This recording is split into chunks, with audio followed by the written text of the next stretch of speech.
That's a little bit annoying. I'm hoping that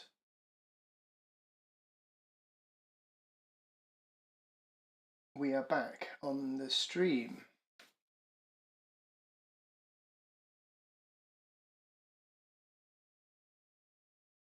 Great. Where did it cut off? Because I went on a real,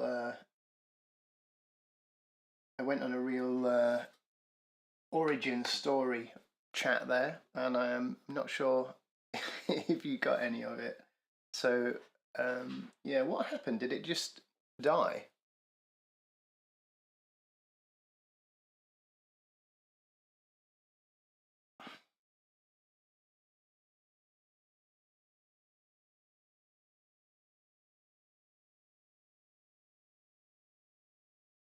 Okay.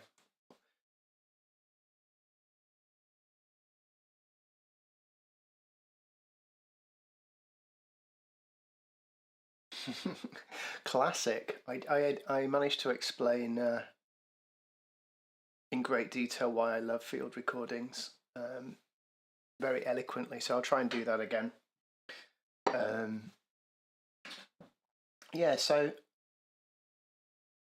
I posed the question to myself, why even use field recordings in the first place? And why do I find it something that I've come back to over 25 years of making music? And I think it's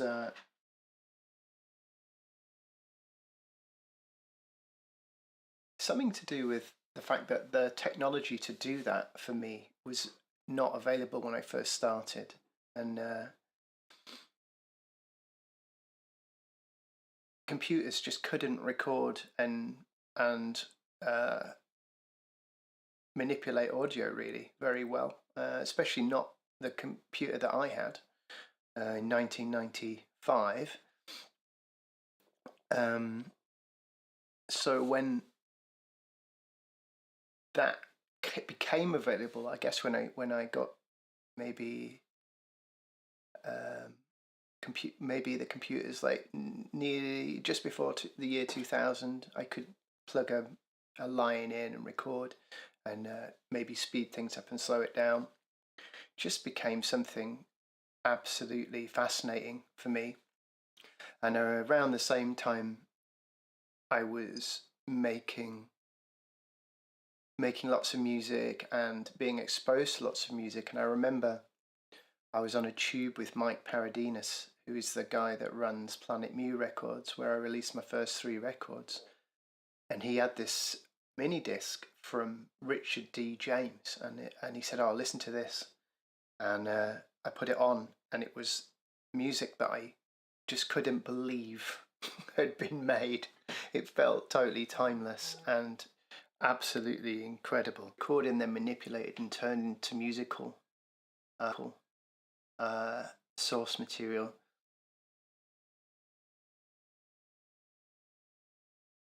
Are we still on? Did we go off again?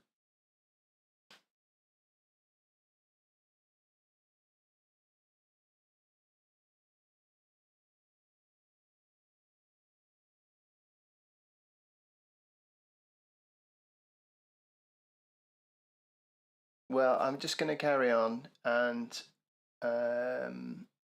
yeah, let's see if there's anything I can do.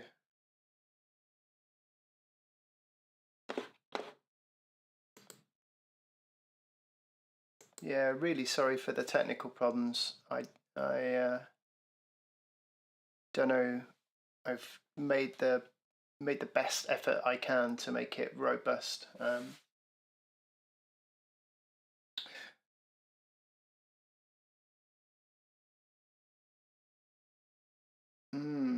Okay. I wonder what's going on here.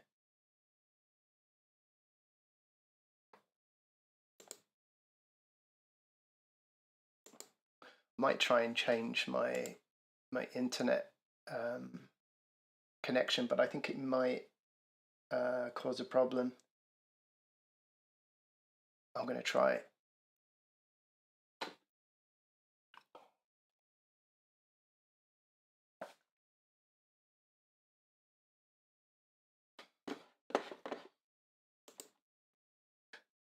third time lucky.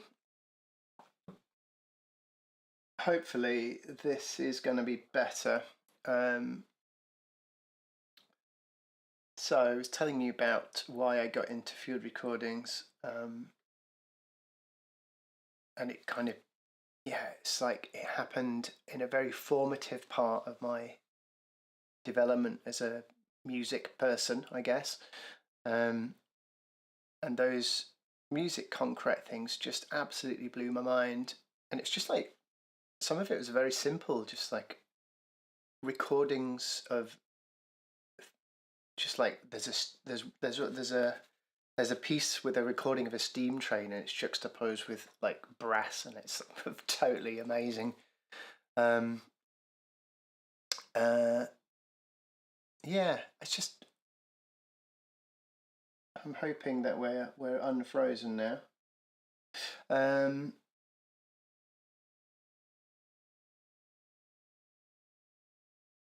Now I'm thinking about how if I can edit the edit all these little sections that have moving on. So I just want to talk a little bit about the field recordings that I made at Redmires now. And I think one of the things that is difficult about being an electronic musician is that I'm often working on my own. And I can often be in a pair of headphones, and sometimes it's late at night. And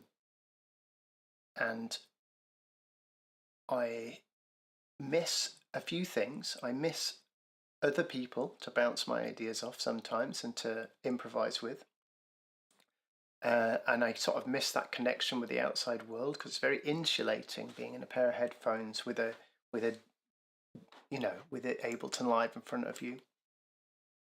So the process of the field recordings is amazing because it makes you form a relationship with an outside space and allows you to bring that into your music. And that's kind of fairly simple to say, but a very powerful idea, really.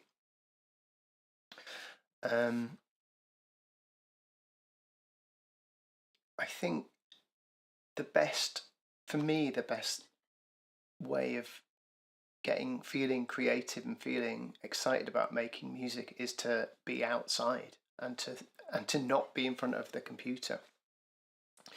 And the things that happen when you're recording, you can capture and then bring back and examine in like many different ways. And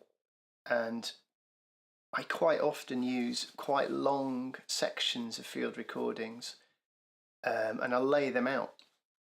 And I did a record called Yes, Come Parade With Us, which basically is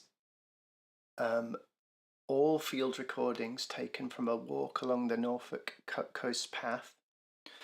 And I laid them out like however long the album is, 50 or 60 minutes. And then I just put music on top of it and put sound on top of it. And I let the field recording dictate what I put on top. So it's kind of like a conductor. And I think that's a really interesting way of using field recordings. So I wonder whether we can have a listen to some today and just have a little think about what it makes us feel about a space.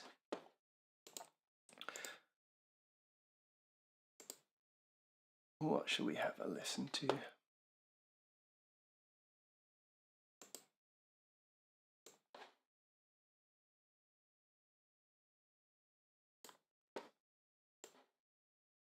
So this is called Small Stream, and I think I remember what this is. It looks very quiet, so I'm going to try and turn the gain up a bit. Wow, it's still super quiet. Oh, there we go. Let's have a listen to it.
Okay, so what I'm struck by is like how much stuff is happening.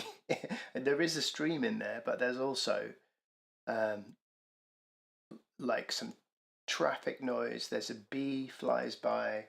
There's several kind of birds. Did anyone else hear any stuff in that? What did you hear?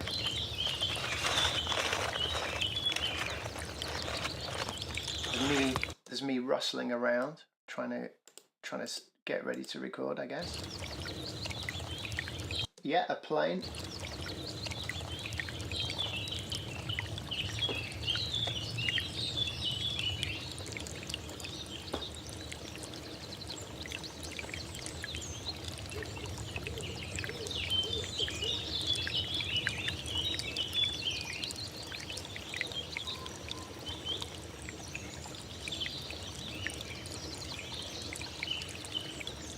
There's a really funny pheasant, sort of. I think it's a pheasant. Oh no, oh, is it curlew? It goes woo, woo, woo, woo.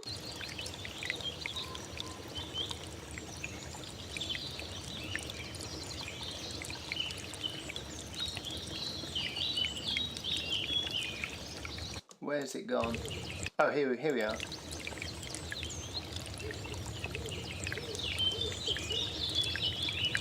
Is that a pheasant or a curlew? Can't remember. Yeah, there is a lot of stereo detail in the recording. It's the Audio Technica stereo mic. Can't remember the number of it, but it's the one. It's quite thin, and then it has this kind of. I don't want to say bulbous head, but I am going to say bulbous head.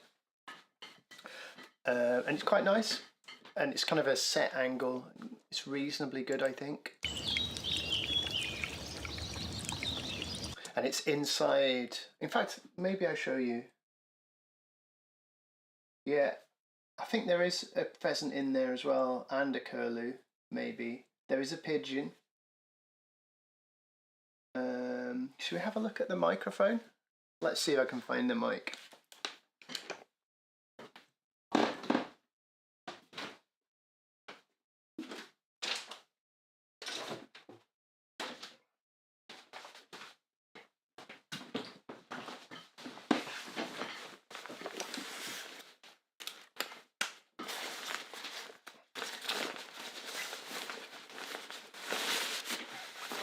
So the mic lives inside this kind of I don't know what they're called. What do sound recorders call these things? It's like a big furry cover.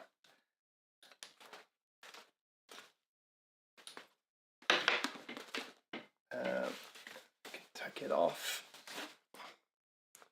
And then there's a kind of like plastic net with some more sort of shielding in, and then the microphone is inside. What is it? What is the microphone? It is an Audio Technica BP4025. And then it's got like a it's got a capsule on this side and then a capsule on this side as well.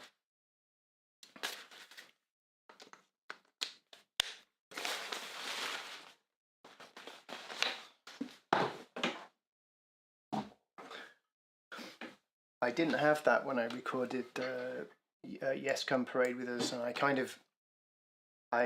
got two cheap condenser microphones and basically took them apart and then tried to make a stereo mic, which did work, but it was a little bit prone to interference. So yeah, that's a much more robust solution. So I really remember kneeling down, walking with Mia and Liam around the lower reservoir at Redmires, and I sort of went a bit more slowly, let them go in front, and I knelt down and this little stream is like a little drain into the reservoir, like a really small thing. I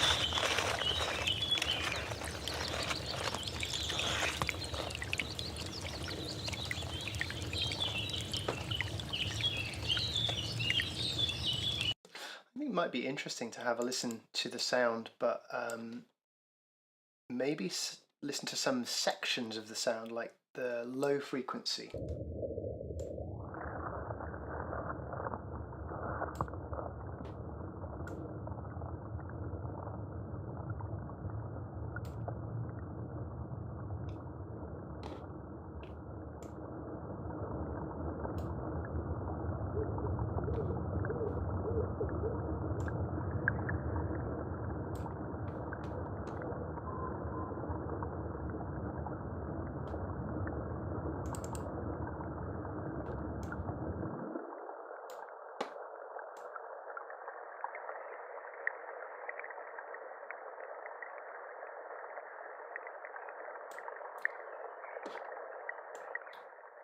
I feel that's a bit like how your ears work when you're when you're outside. You can focus in on one sound and then forget that all the other sounds are going on.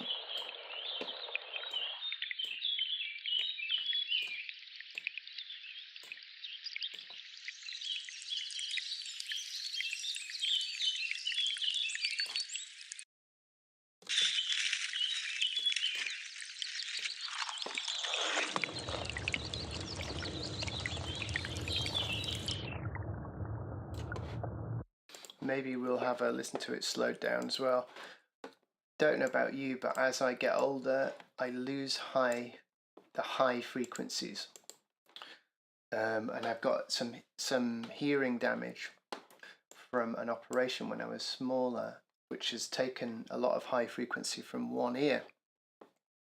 So I always like to listen to the sound maybe an octave down, because that has the effect of lowering the high frequencies so that I can hear them.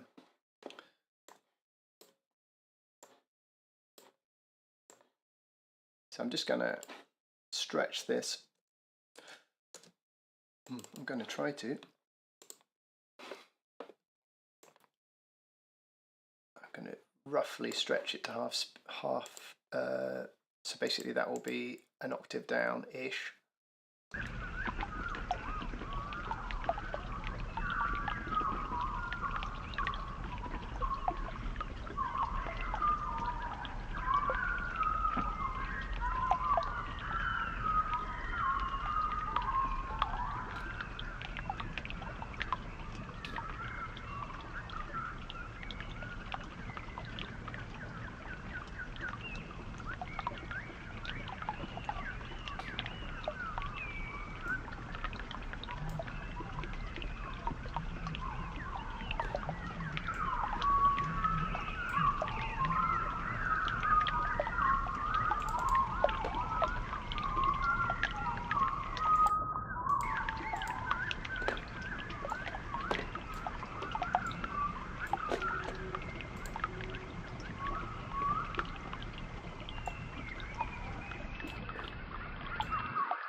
There's some lovely textures in there. I just looked at the chat and I forgot I'd asked what the windsock thing was called, and I just saw booms, womble, squirrel. I wondered what was going on, but I like womble. I think I might start calling it a womble. A zeppelin. So has anyone got ways that they listen to field recordings? I feel like a bit of I wish you could kind of talk back at me. That would be great. I guess I've got to think about a way of entertaining you now. Do you know what?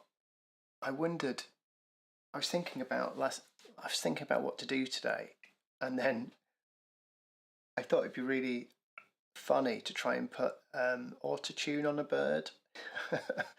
But I don't think it'll work, but I'm going to quickly try it because we've got a bird in here.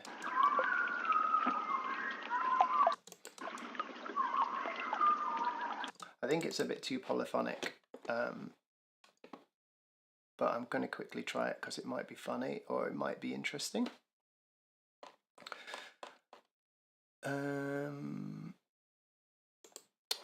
Ableton has a thing called auto shift. I think that's like their auto tune. Oh, I'm going to sneeze. It's gone. Let's see if it works.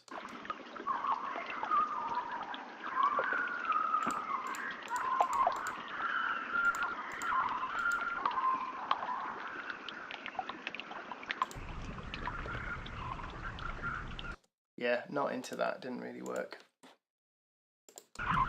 Oh, hello.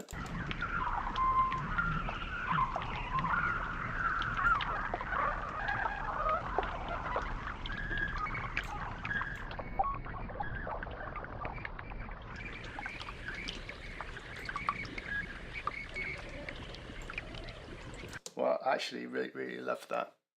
It's kind of...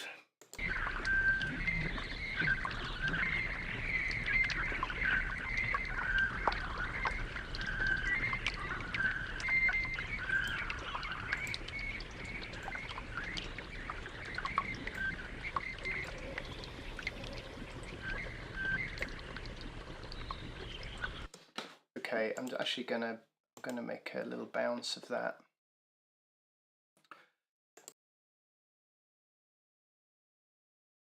Because it's quite good fun.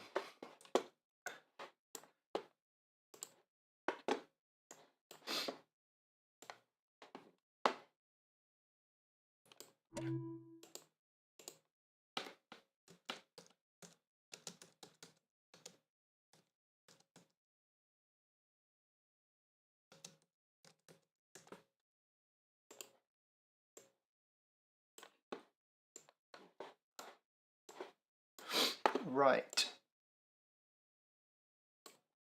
So, yeah, it does sound like a modem.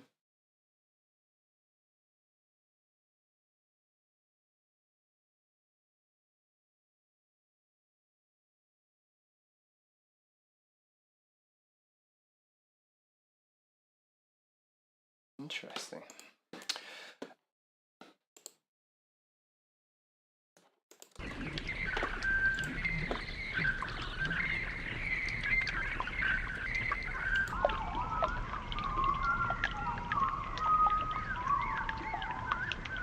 I think listening to this little bit of Redmires can give some ideas for composition as well. You can imagine the different sounds as maybe different instruments, and they all sort of fit into their own little frequency pocket.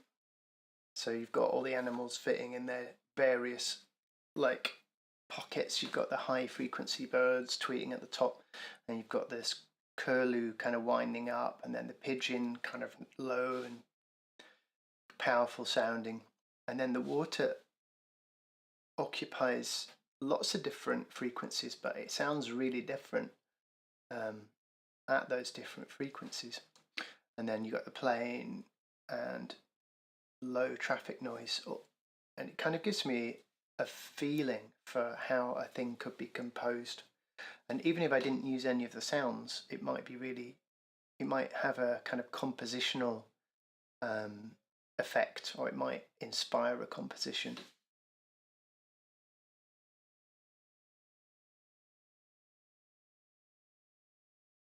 Is the recording of the Skylark in a folder somewhere, Liam?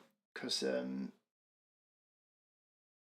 I we did, my partner and I did a walk along the Northumberland coast path, and there were loads of skylarks, and we constantly referred to it as the dial-up modem bird. It is, if you've not heard it, it's absolutely incredible. I wonder if we can have a little listen to one.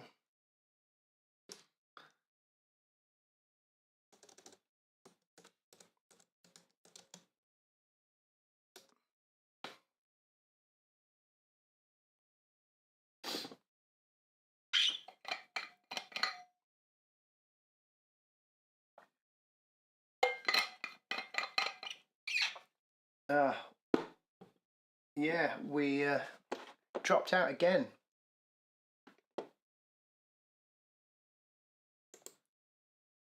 Don't know why. Really sorry about this. It's quite frustrating, but we will carry on. Let's see if we can find the Skylark. Liam says it's in clipped recordings.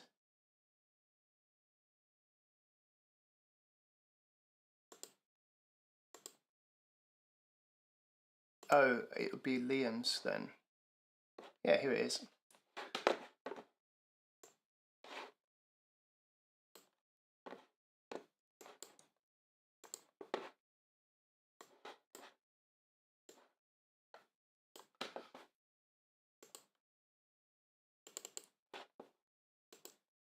Let's have a little listen to the Skylark.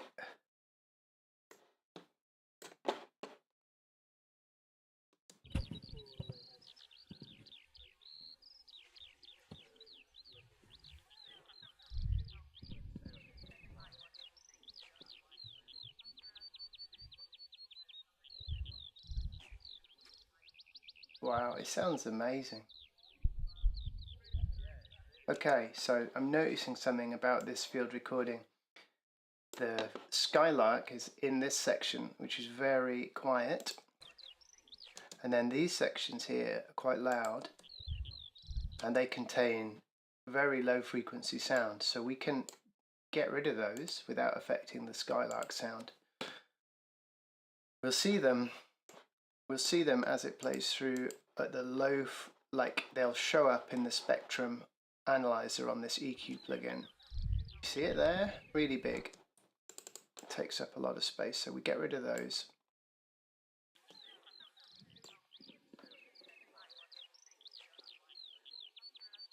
And we can actually see where the Skylark is. The most of the energy of the Skylark is around here,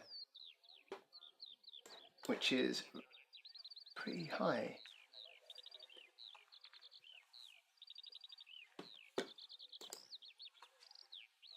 Like 2K to 5K, so that's quite high frequency. What we'll do, I'm gonna just bounce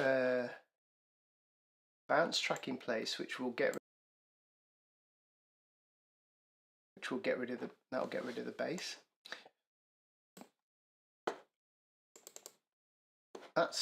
There we go. So all the bass is gone. Now we can turn it up. I'll just get rid of the start because it's quite loud in the end. So let's have a listen. We should get a lot more volume now.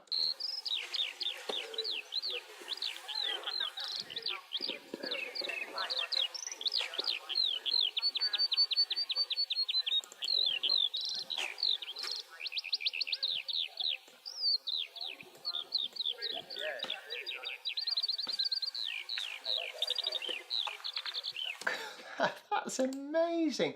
Let's have a look at, I'm wondering if we zoom right in, we can see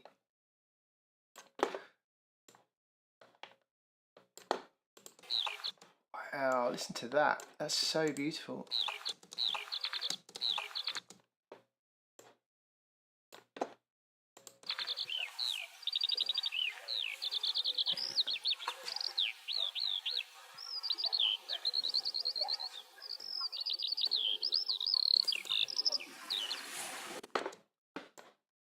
It's happening so quickly as well.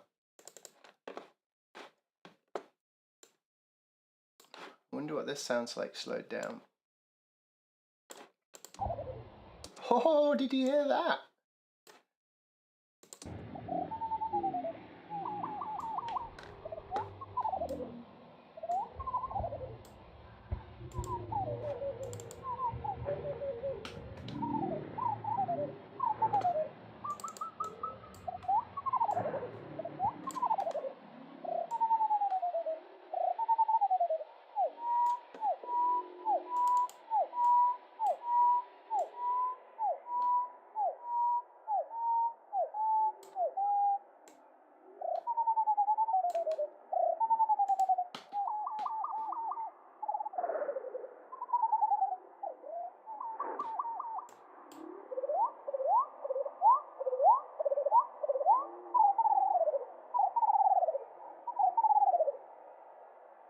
Don't know why I'm so obsessed about slowing things down, but I think, well, I've got some clues. I think it's because you can, that's just happening too fast for me to appreciate all the notes and pitches. And when it's slowed down, my feeble brain can grasp a bit more.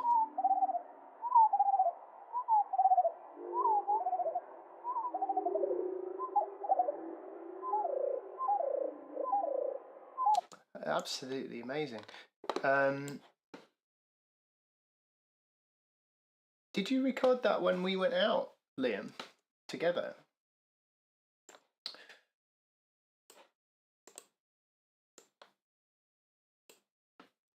Let's make it even slower. I think it might be too slow now, but let's listen.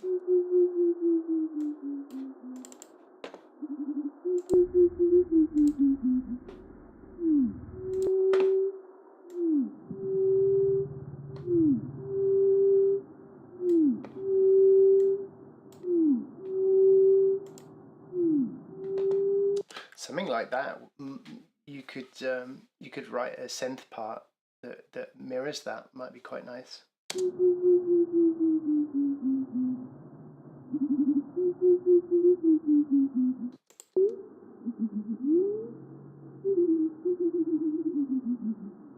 It's very flowing. The pitches are like they really glide into each other beautifully, don't they?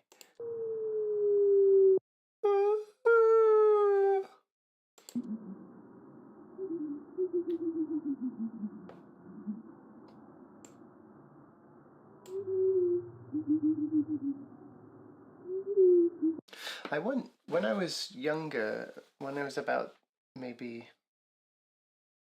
I guess in my mid-20s, I went to an exhibition in London, and it was on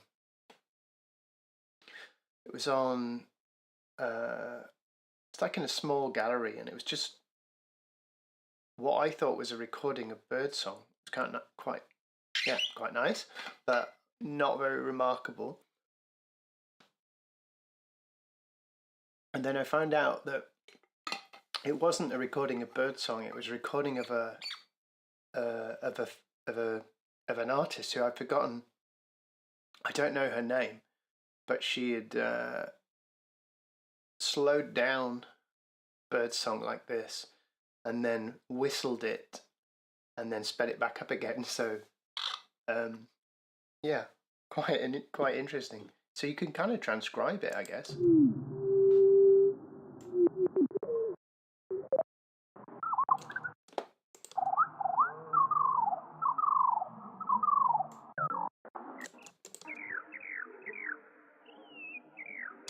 So you don't have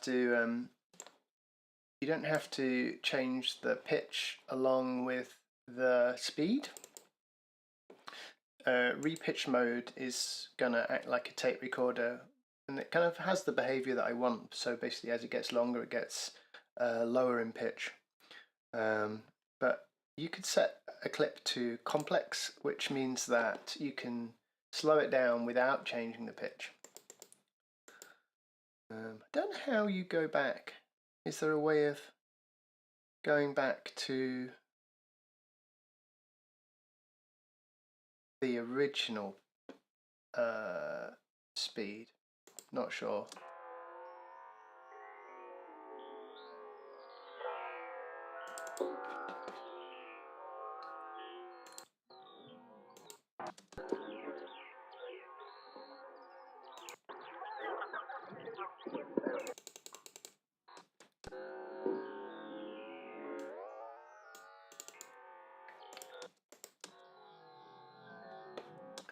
quiet, isn't it? This allows you to stretch out a sound and then change the pitch to whatever you want without changing the length. I think we'll go back to repitch for me for this.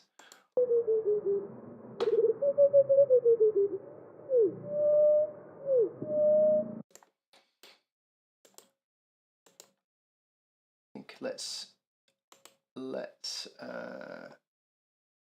bounce to.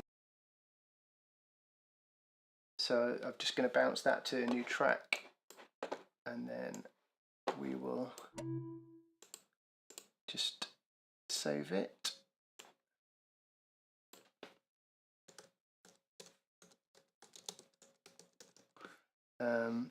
And I'll put all these in the field recording folder. If you've not popped in the first couple of days, Liam will put a link to the folder which contains all the field recordings from Redmires that we've done. It also contains all the processing that I'm doing in these sessions, and it also contains like various other little bits and bobs that I've made. It looks like we've got about 10 minutes left, so I'm gonna have a little look through the chat and see if there are any questions. And if you have any thoughts or questions, you pop them in now, and we will. I will try and have a look at them.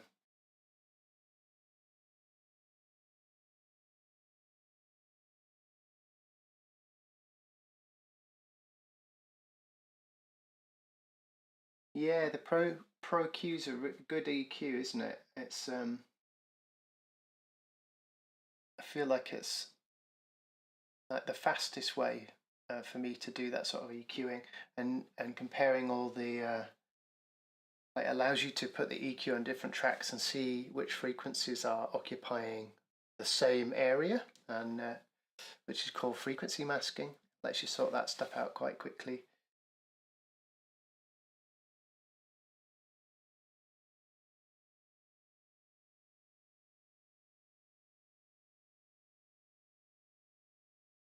Yeah, so I think Agent 808 is talking about shifting things down an octave so you can hear them more clearly. I have to do that for hiss now, so I'm mixing a record for a brilliant musician and friend of mine, and there's lots of guitars on it, and he'd done a guitar overdub in his home studio, and I wanted it to be really loud, so I turned it up, and it sounded fine to me, but then I couldn't hear that I turned up loads of hiss. So yeah, I have to find ways of dealing with that now.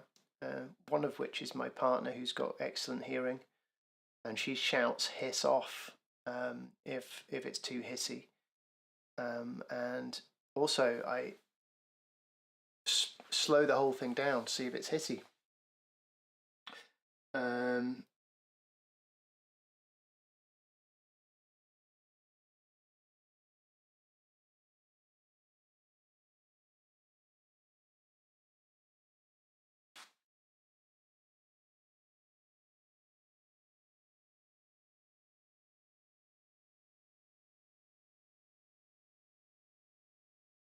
Oh, that sounds good. Upperhurst says there's an album called Birdsong by Miranda Rutter, which is similar idea to the art exhibition. So she transcribed Birdsong and then played it on violin, which sounds good.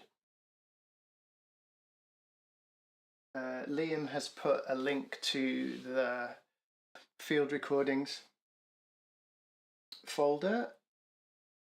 Can you talk about your next steps for a composition after your experiments and explorations? Yes, I can. can you say more about the Pro EQ, please? Is it a plugin? Sorry, I'm new. Yes, I will quickly talk about that. So the Pro Q is a plugin made by FabFilter.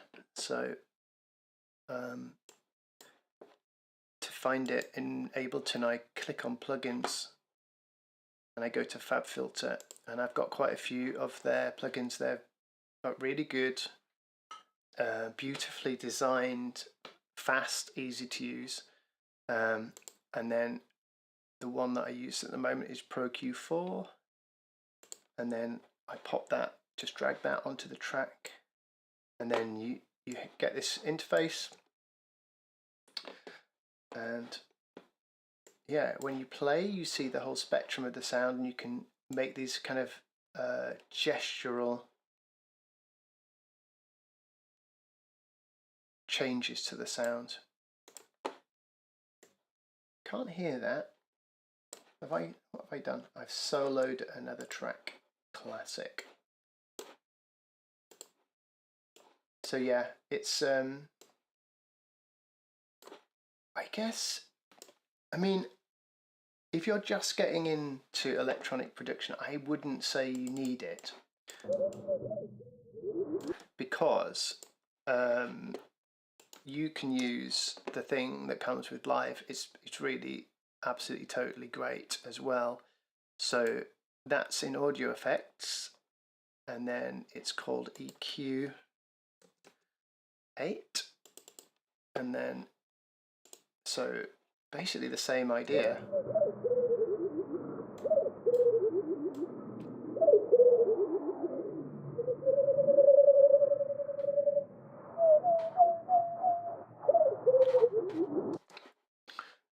I'm just a bit faster with the other one, and you can do more or less the same thing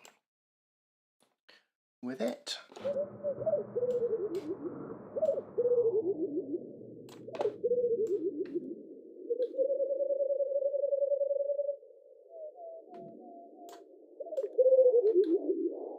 You have to be careful that you don't get rid of too much. Keep checking.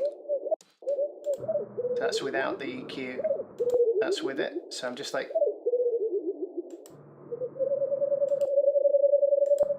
getting rid of all that background sound. I'm using it as a kind of microscope to look at a very specific bit of the frequency range. So I can talk about my next steps, and I can also do them, I guess. So I don't know if you were here earlier when I was talking about listening to the field recordings and how the different parts of the field recording fit together. That often gives me ideas for how I might structure a sound, a piece, sorry. And there might be a rhythm or something, or a way that a sound fits together that really fascinates me, and that might trigger something. So maybe that's what I might do a bit of that tomorrow. There's no live stream tomorrow, by the way. The last one's on Friday. I think, yeah, let's I have to try and put myself in the mindset of creating a piece.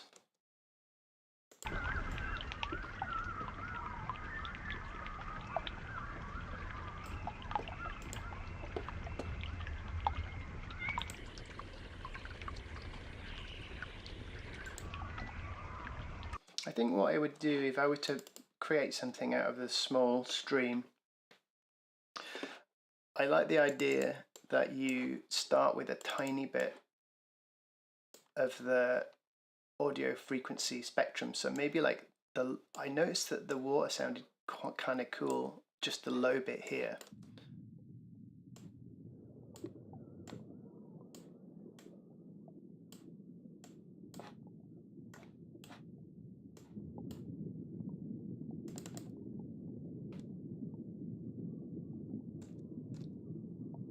going to put a compressor on that because it's a bit quiet.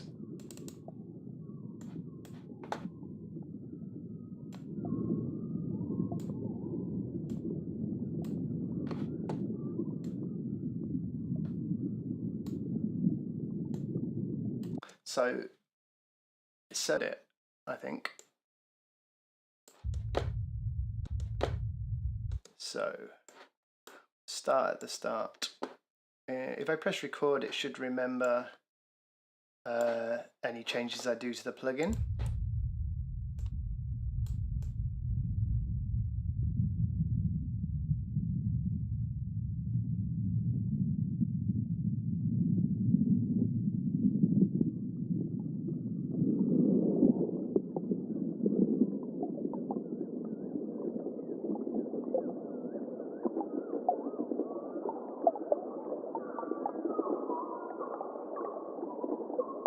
That's my first little idea. So it's a journey from the bass to just before the birds, just before you can hear the birds. So let's just make sure that recorded. I think it did. Yeah. So I should start moving up now. Yeah.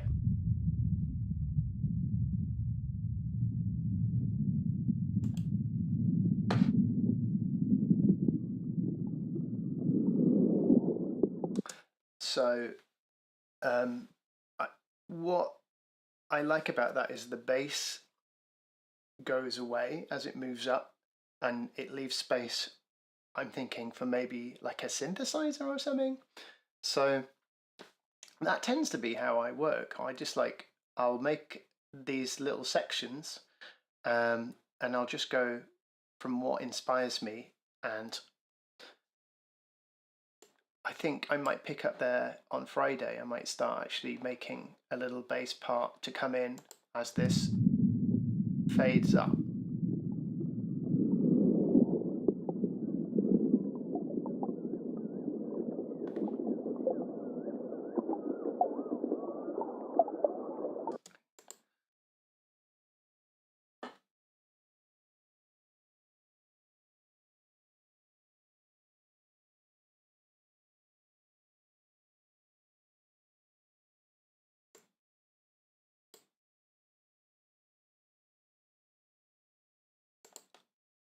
Right, is the synth made from a field recording? Which synth? After you open it. Oh, the synth that I put in? It doesn't have to be, but I mean, I did make some. We made these.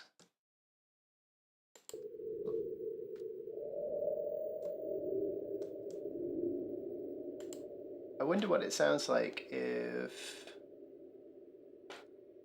if we put an actual sort of synthesizer in there, though.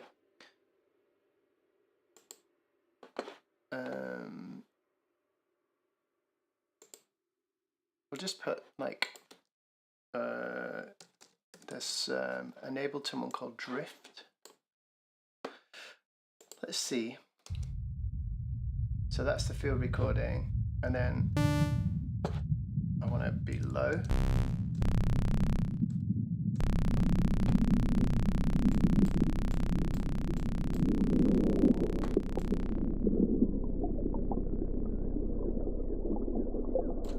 Okay, that'll work. So I'm just going to play that in.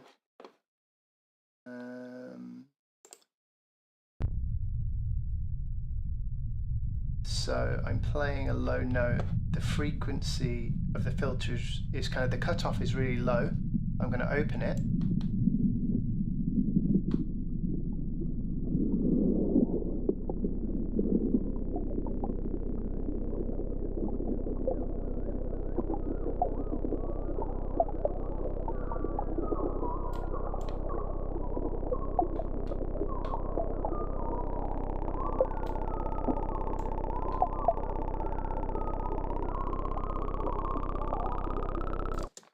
Okay, so there we go. That's the first bit. That's how a composition starts.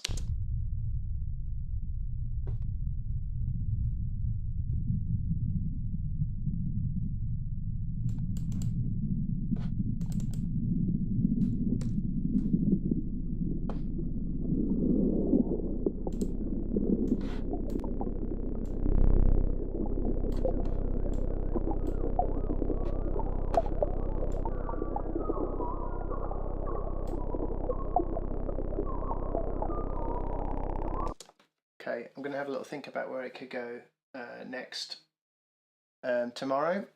But as I said, there's no live stream tomorrow. The last one is on Friday. And if you have anything, if you've made anything using the sounds from the Redmires sample library, then Liam will send you an email tonight or before Friday. And if you have anything to share, put it up online somewhere and send a link to reply to the email, and we will have a listen to it. And it might be nice to have a look at what other people have done.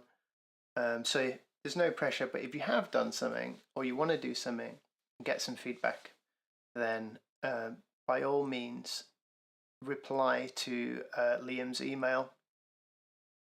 Thanks again for putting up with the intermittent internet today. Bit disappointing, but hopefully you got something out of it anyway. Yeah, I'm going to hang around for a little while in case anyone wants to say goodbye. And yeah, I'll see you on Friday.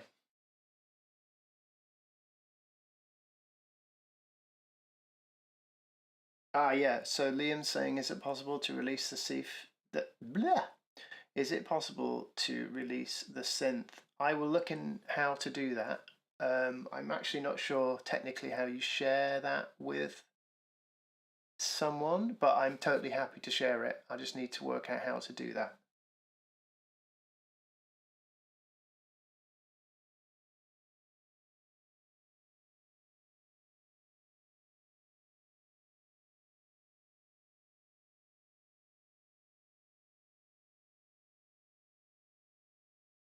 Yeah, send us your sketches that if you've made anything with the sounds. That would be pretty amazing. And if we get some stuff, we'll have a look at it on Friday. And also carry on. I might work on this little compositional idea. I might work on it a little bit tomorrow if I get time. Otherwise, I'll work on it on Friday. And we'll see if we can make it go somewhere. I did promise to make a rhythm out of some sounds, and I might do that on Friday. Yeah, so see hopefully some of you on Friday, and yep, nice to see you all. Take good care of yourselves, and yeah, catch you soon.